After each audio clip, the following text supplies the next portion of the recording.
Umutwe wa M23 wacitsemo ibice bibiri. Amakuru aravuga ko ubuyobozi bw'izi nyeshyamba butumvikana ku buryo amahoro yaboneka muri Kongo. Bamwe mu bagize akanama gakuru k'uyu mutwe wa M23 bavuga ko barambiwe gukoreshwa n'igihugu cy'amahanga aricyo cy'u Rwanda no guharanira inyungu zacyo. Barinubira kandi kuba ngo abaturuka Kongo ku rugamba ari bashyirwa imbere bakicwa mu gihe abaturuka mu ngabo z'u Rwanda bo batoneshwa ku rugamba. N'itangazo ryashyizwe umukono n'uwitwa Miki Muhanuka tugarukaho muri aya makuru. Umukinnyi Ruvumbu yahawe akazi gashya mu ikipe ikomeye muri shampiyona ya Kongo n'umushahara ukubye inshuro 7 uwo yafataga mu Rwanda ubwo yakinaga ikipe Rayon Sport kugeza ubwo yirukanwa azizwa kuba yarafashe ku munwa. Ikimenyetso kigaragaza leta ya Kongo uburyo yamagana ibigo bikomeje kwivanga mu nambara yabwo mu burasirazuba muri Kivu. Icyo gihugu kindi bashinja akaba ari u Rwanda. Perezida Tshisekedi wa Kongo yavuze ko ari mu bamusabiye ako kazi gashya kandi avuga ko ateganya guhura nawe nk'intwari yo ku rugamba rw'imbere akamuha igihembo ku rwego rw'igihugu. Leta ya Kongo kandi iramagana amasezerano ku bijyanye no gutunganya amabuye y'agaciro hagati ya Leta Zunze Ubumwe z'u Burayi EU na Leta y'u Rwanda. Iki gihugu kivuga ko u Rwanda n'amabuye y'agaciro rugira mu gihe Leta y'u Rwanda yo ivuga ko ahubwo ari igicumbi cy'amabuye y'agaciro ku butaka kuko Imana nta mupaka yashyize ku hantu hari amabuye y'agaciro. Mu gihe inteko y'u Rwanda yemeje umushinga w'itegeko ryemeza burundu amasezerano Leta y'u Rwanda yagiranye n'ubwami bw'Abongereza ajyanye no kuzana abimukira n'abashakisha ubuhunzi mu buryo butemewe n'amategeko mu Bwongereza, abadepite bakayivuga imyato. Paul Rusesabagina we nayoroheye kuko aherutse muri amategeko y'ubwami bw'Abongereza avuga ko mu Rwanda ari igitugu n'iyicarubozo rihibera agendeye ku buryo yafashwe. Yatanze ubuhamya asaba ko amasezerano yaseswa. Naho nyuma yo kwivugana uwo batavuga rumwe nk'uko abishinjwa n'amahanga, ubutegetsi bwa Perezida Vladimir Putin w'Uburusiya ngo bumereye nabi nyina wa Alex Navalny, umwopoza wa Vladimir Putin wishwe, ngo yemere ko umurambo we washyingurwa mu ibanga kuko butinya ko mwishyingurwa ashobora guhaguruka imyigaragambyo yateza akaga n'umutekano muke mu gihugu kiri mu ntambara mu Burusiya. Gutera u Rwanda sibyo dushize imbere, inzira y'ibiganiro niyo ngombwa. Perezida Etienne Tshisekedi yabivuze mu nama n'abanyamakuru yabaye ku munsi w'ejo mu gihugu cya Kongo, avuga ko icyo yise escamoche ko umunsi igitero kimwe cyagabwa cyangwa haraswa muri Goma intambara hitiba. Avuga ko ibikomeye bakomeje gushyira imbere ari ibiganiro. Mu mahanga muri Espagne haravugwa inkongi y'umuriro ikomeye mu nyubako imwe yo muri Valence. Benshi biravugwa ko bahaburiye ubuzima ndetse n'abandi bakaba bakomeje kuburirwa irengero. Turagaruka mu makuru y'intambara ya Gaza hagati ya Israel na Hamas ndetse na Ukraine n'Uburusiya uko ibintu bihagaze. Ikaze makuru yacu Gendi Jean Ngendahimana ugiye kuyabagezaho. Mbere na mbere amakuru, urashaka visa, kwiga, gutura cyangwa kuba i Burayi, twandikire kuri guteranya 49 173 8904 ubundi tukugezeho amakuru n'ubujyanama bujyanye no kwabona visa byihuse. Ikaze mu makuru yacu arambuye. Umutwe wa M23 biravugwa ko wacitsemo ibice bibiri. Amakuru aravuga ko ubuyobozi bw'izi nyeshyamba butumvikana ku buryo amahoro yaboneka muri demokarasi ya Kongo. Bamwe mu bagize ngakanama ka M23 bavuga ko barambiwe gukoreshwa n'ibihugu by'amahanga, by'umwihariko igihugu cy'u Rwanda ndetse no guharanira inyungu zacyo. Barinubira kandi kuba ngo abaturuka Kongo mu rugamba aribo bashyirwa imbere maze bakicwa mu gihe abaturuka mu ngabo z'u Rwanda bo batoneshwa ku rugamba. N'itangazo ryashyizweho umukono na Miki Muhanuka uvuga ko ari we ukuriye uyu mutwe wiyomoye kuri M23. Leta ya Kongo yagishinja Leta y'u Rwanda ko itera umwunga uyu mutwe, bityo uyu mutwe atari wo ikwihugarira nawo, mu gihe Leta ya Kigali yo ivuga ko ibyo bari ibinyuma bidafite ishingiro kuri leta ya Kongo. Hagati aho nubwo M23 ivuga ko yacitsemo ibice, abasenguzi mu bya politiki bavuga ko yaba ari amayeri yo kugira ngo yerekane ko nayo ubwayo idafashije kugira ngo leta ya Kongo ibe yakoroshya ibitero ikomeje kwigabaho cyangwa mu rwego rwa diplomasi kugira ngo icyo bita ko ari terite cyangwa umutekano muke iteye kikaba ari ikibazo.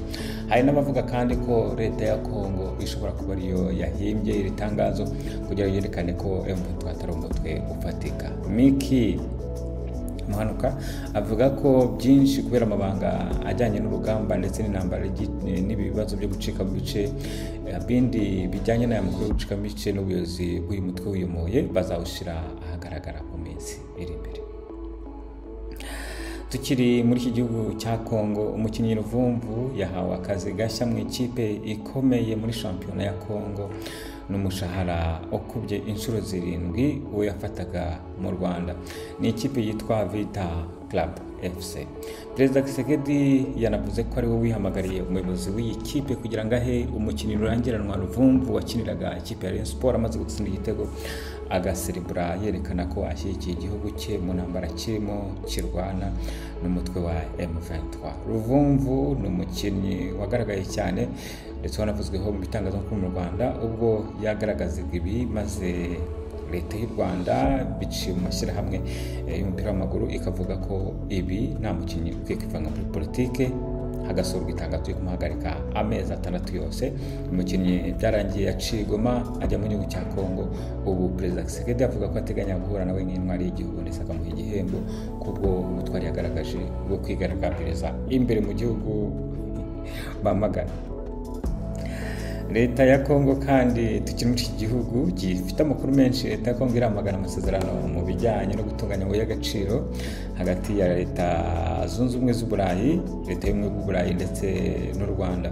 Iki gihugu kivuga ko u Rwanda nta mabuye y'agaciro rugira, mu gihe leta y'u Rwanda yo ivuga ko ahubwo ari igicumbi cy'amabuye y'agaciro mu butaka bwayo, kuko Imana nta mupaka yashyize ku butaka ahantu hari amabuye y'agaciro hagati y'ibihugu byombi.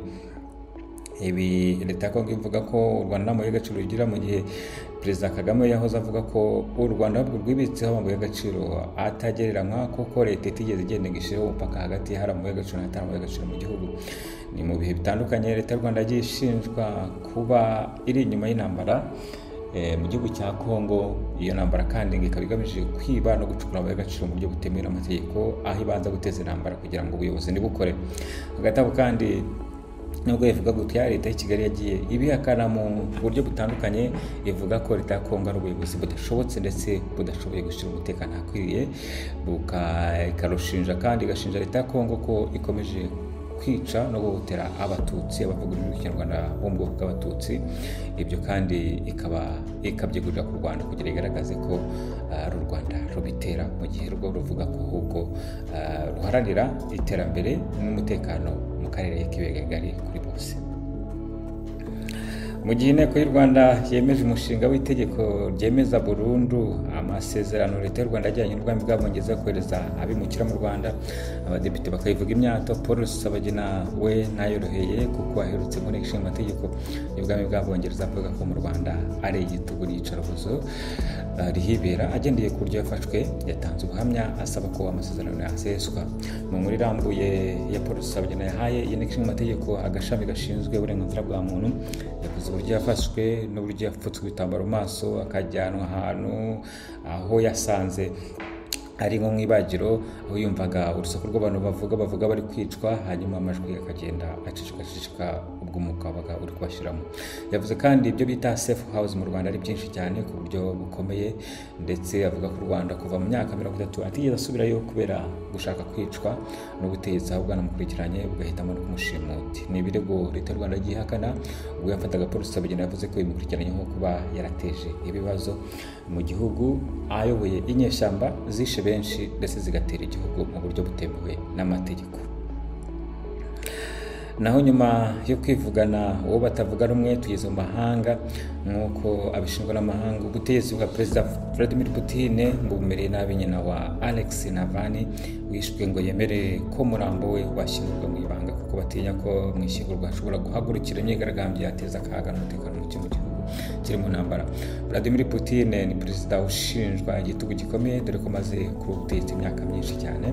Hagati aho ariko Vladimir Putin avuga ko Uburusiya ari we mugabo bukeneye kandi ko uburyo butewe umutekano muke na NATO ndetse n'ibihugu by'Uburayi haje umuntu ujenjeka Uburusiya bwahinduka ubusa imbere y'amahanga. Na Alexei Navalny yabaye utavuga n'umutegetsi w'igihugu mu gihe gitandukanye. Ubushyizwe bivuga ko yaje kurogwa hanyuma agana ibihugu by'Uburayi. Ageze mu bihugu by'Uburayi nyuma yo kuvurwa benshi bamusabye kuhaguma agahunga ariko avuga ko amaraso ye azagwa mu gihugu cye.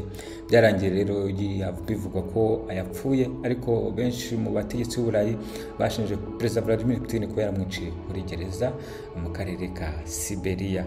Ishingurwa rya Alexei Navalny riravugaho byinshi, ni mu gihe kandi bikomeje kuvuga ko uyu mwopoza nyine yaba yariciwe muri iyi gereza. Mu makuru yacu dusoza mu karere, perezida wa Kongo Antoine Felix Tshisekedi yongeye kuvuga ko gutera u Rwanda atari byashize imbere. N'ibyo yavuga ngo ala mwenda yasikamush igitero cyagabwa mu mujyi wa Goma azahita deklarara intambara mu nteko y'amategeko kugira ngo atere i Kigali ari Goma. Uko byagiye bivugwa ariko mu gihe yari amaze gutorwa yagiye agaragaza kutahagarara kuri iri jambo, avuga ko ibiganiro bishoboka ariko bishoboka hagati ye na leta y'u Rwanda kuba M23 kuko ari agakingirizo muri rusange. Tereka dusoreze amakuru yacu mu mahanga. Muri Espagne haravugwa inkingi y'umuriro ikomeye mu nyubako imwe yo muri Valence. Benshi bavuga ko bahaburiye ubuzima ndetse n'abandi bakaba bakomeje kuburirwa irengero. Turaza kugaruka mu makuru yacu arambuye iyi nkuru. Hagati aho intambara y'Uburusiya na Ukraine, Uburusiya avuga ko bwafashe miri abasirikari 1000 ba Ukraine. Ni ikintu gikomeye cyane kuba igihugu cy'amahanga gishobora gufata abasirikari 1000 miri bakaba bafunzwe, ubu bakaba bakeneye kuzasubizwa muri Ukraine mu gihe haba ibiganiro muri rusange. Naho mu ntambara ya Gaza na ya Hamas na Israeli irakomeje ariko ubu bisa nkaho igaragara nk'aho ari agahenge. Mu gihe Israeli yasabaga gutera umujyi mu majyepfo hegereye Egiputa ahari impunzi, amahanga akayamagana avuga ko uyu mujyi ari uw'impunzi kandi hashobora kubaho akaga katewe n'impfu z'abasivili ishobora kuzarirwa mu rukiko mpuzamahanga. Ndabashimiye kuba mwabanye natwe muri aya makuru yo kuri uyu munsi. Ndi Jean Ndahimana, mugire umunsi mwiza. Andi makuru nayo ku mugoroba. Uwiteka abane namwe. Bye.